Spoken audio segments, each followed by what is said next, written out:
네, 안녕하세요. 덕다이버의 안영찬. 한승우. 평온한 액터정입니다. 네. 네.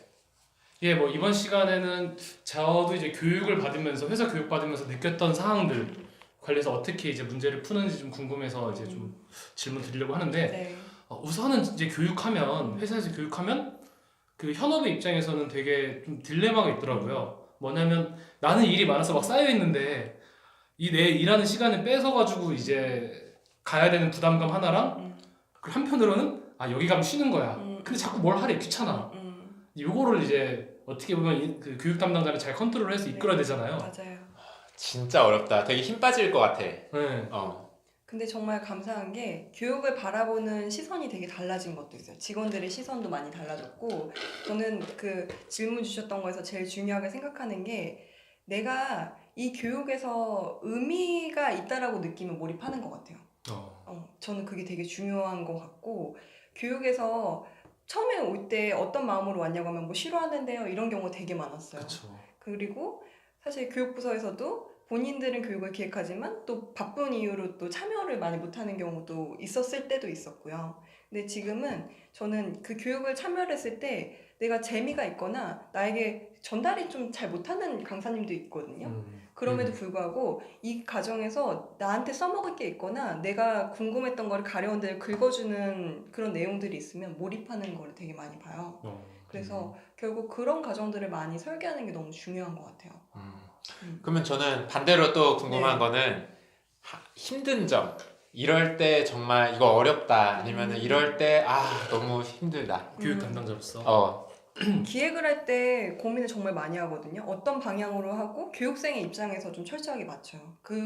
그들이 어떤 생각으로 움직일지를 고민을 하는데 핀트가 안 맞거나 그 시뮬레이션을 했을 때 되게 막 강사분하고 막 강사님이 또 의욕 넘치는 경우도 있어요. 네. 기획도 되게 중요한데 막 걱정하지 마십시오 막 하면서 저는 뭐 끄떡 없습니다 이러는데 막상 뚜껑이 열려서 그날 오픈을 했는데 내가 기획한 의도와 너무 다른 이야기를 본인의 스타일대로 하시는 분을 봤을 때 안절부절 못한 경우가 있어요. 이거는 망했다. 이거 진짜 그냥 처음 시작할 때 5분 들으면 보통은 우리가 감이 딱 와요 이제. 그럼요. 우리가 첫인상 볼 때도 사람의 3초만 보면 그 네. 사람의 첫인상을 그대로 각인되잖아요. 근데 그분의 인트로를 보고 나서 메시지가 너무 다른 거예요. 우리가 기획했던 뭐 교육생들한테도 이렇게 안내를 사전에 하거든요. 이런 교육이 있고 어떤 컨셉으로 교육이 진행이 됩니다. 그래서 어떤 마음으로 오시면 좋겠습니다라는 안내 문구가 나가는데 그 내용과 기획한 그 내용과 실제 강의 내용이 달랐을 때 굉장히 충격적이죠. 내가 다 와 망했네. 이게 담당자가 더 많이 보이는 건 있어요. 왜냐면 교육생분들은 그것까지 철저하게 뭐 보고 기대하고 오시는 그 기대치가 다른 건 있지만 굉장히 당황스러울 수 있죠. 그럼 강사들 섭외는 하면 네. 페이는 어느 정도 선에서 왔다 갔다 하나요? 100단인가요? 1000단인가요? 적정 가격이라는 게 있나요? 정말 이런 분들이 계시는군요. 왜냐면 저는 네. 유명 인사 한 분을 이제 전 회사 다닐 때 들었을 때 회당 2,000. 정말 유명인인 거예요. 네, 제가 2,000 주고 이제 했다고 하더라고. 이게 특강이냐 아니면 이제 강의냐도 되게 다르고요. 강의 안에서도 장시간 뭐 4시간, 8시간 이상을 하느냐 아니면 한두 시간을 하느냐에 따라 페이가 굉장히 달라요. 그게 약간 시장가라는 게 있어요? 아니면은 시작가 있죠. 그 진짜? 네, 그럼요. 인지도의 차이가 있고, 그러니까 처음부터 유명 강사가 되신 분들은 뭐 교수님이라든지 인지도가 있는 분들은 뭐 페이가 어느 정도 적정선에 왜냐면 그분의 학위라든지 여러 가지를 고려해서 인지도를 감안해서 책정이 되는데 초보 강사분들은 본인의 이름을 많이 알리는 게 너무 중요해요. 처음에. 그래서 처음에 시작을 본인이 스스로 낮추는 경우도 있고 근데 그 경험들이 쌓이면 평판이라는 게 있거든요. 왜냐면 저희는 이게 아까 말씀드렸던 만족도 결과에 크게 연연해하지 않는다고 하지만 이게 교육 담당자마다도 편차가 있는데 저는 이제 조금 내 스스로 만족하는 게 저한테는 더 의미가 있는 걸로 다가오는데 아직도 강사님들은 평가에 의존해서 저희도 섭외하는 경우가 많거든요. 그렇죠. 그래서 제가 병행하는 게 사실은 많이 돌아다니면서 보는 게 있어요. 네, 많이 검증하려고 제 성향이 또 그렇고 뭔가 이 강사님이 좋다라는 거를 저는 제 스스로 좀 많이 보고 실제 경험하고 이분이 우리 회사의 결이 맞는지도 좀 보는 편이거든요.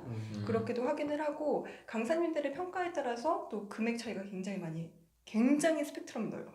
그쵸. 근데 아. 1000단위까지는 정말 1000단위도 없고 보통 500, 100단위 4, 후반. 예, 네. 뭐 1, 200 정도부터 한 특강 1시간 반 정도가 보통 특강의 그 평균적인 시간인데 그때 막 4, 500까지 가시는 분도 있고 뭐 그 이상인 분도 있지만 평균적으로는 보통 뭐 한 2, 30에서 뭐 2, 300 이게 평균적이긴 해요. 사실 특강하고 강의를 포함해서 말씀드렸을 때. 그리고 그런 것도 있을 것 같아. 이제 그 밖에서 보는 이미지랑 유명인을 딱 데리고 왔는데 실제로 이제 했을 때 그 불일치함.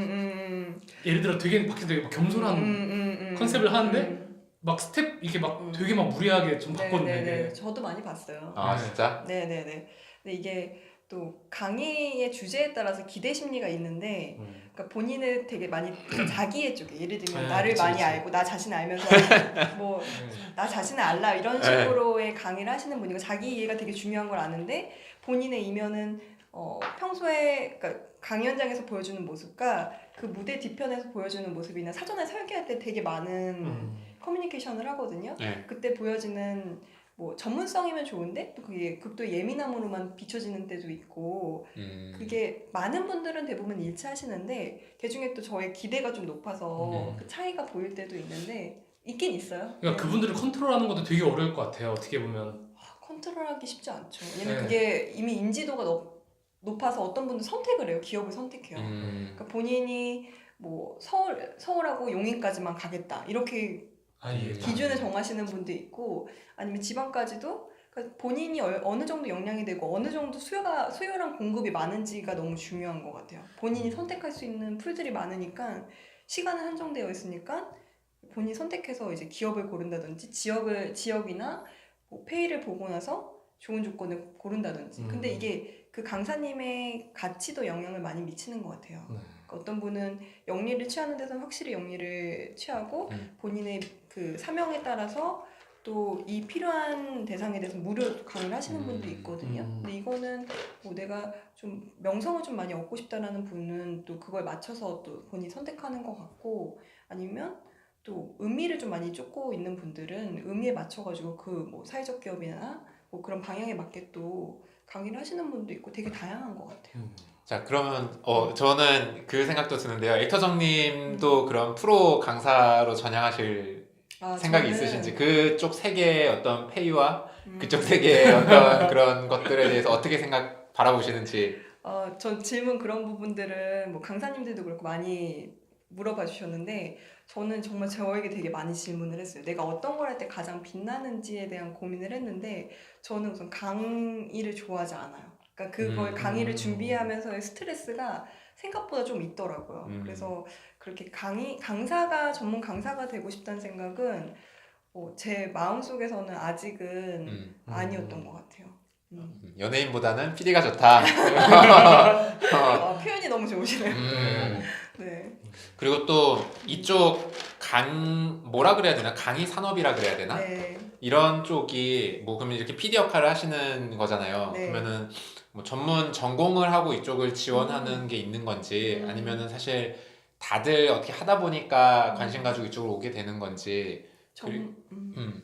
상황마다 다른데 저는 후자가 절대적으로 많다라고 말씀드릴 수 있어요. 제 경험에서 말씀드리면 제가 신입사원들이 인문교육을 담당을 했었잖아요. 그러면 다양한 본부의 신입사원들을 다 만나는 거예요. 네. 근데 본인이 전공을 살려서 오는 사람은 정말 극소수예요. 그러니까 뭐 엔지니어라든지 전문직에 요하는 그 직군만 이제 본인의 전공과 유관한 업무를 하고 있고 대부분의 인문계열은 본인의 업무를 되게 많이 열어놔요. 그러니까 실제로 저희 인재개발실에서도 뭐 사회학을 전공했던 친구도 있었고 경영학, 경제학, 뭐 사학, 뭐 되게 다양해요. 정말 다양한 범주, 교육학도 물론 있지만 그 사람의 역량을 보고 잠재 가능성을 많이 보는 편이고요.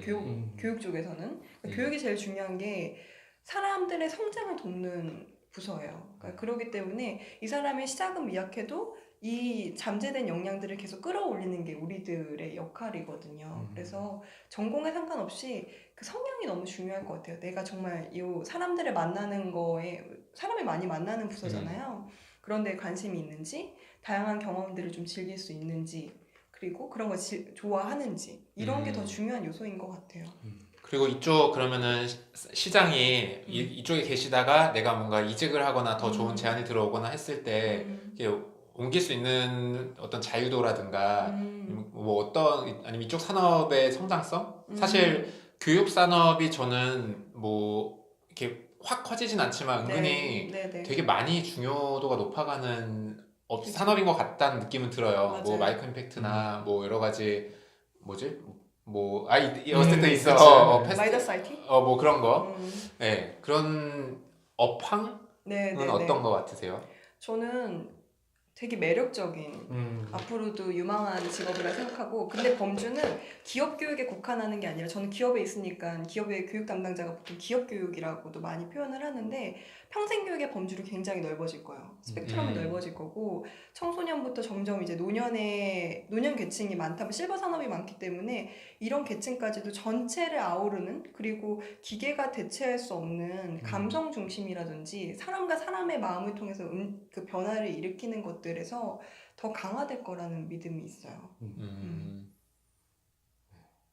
알겠습니다. 그럼 여기서 마무리 짓고 네. 또 이제 또 다른 활동들 또 이야기를 좀 해보도록 하겠습니다. 네, 네, 감사합니다. 감사합니다. 달려. 가자.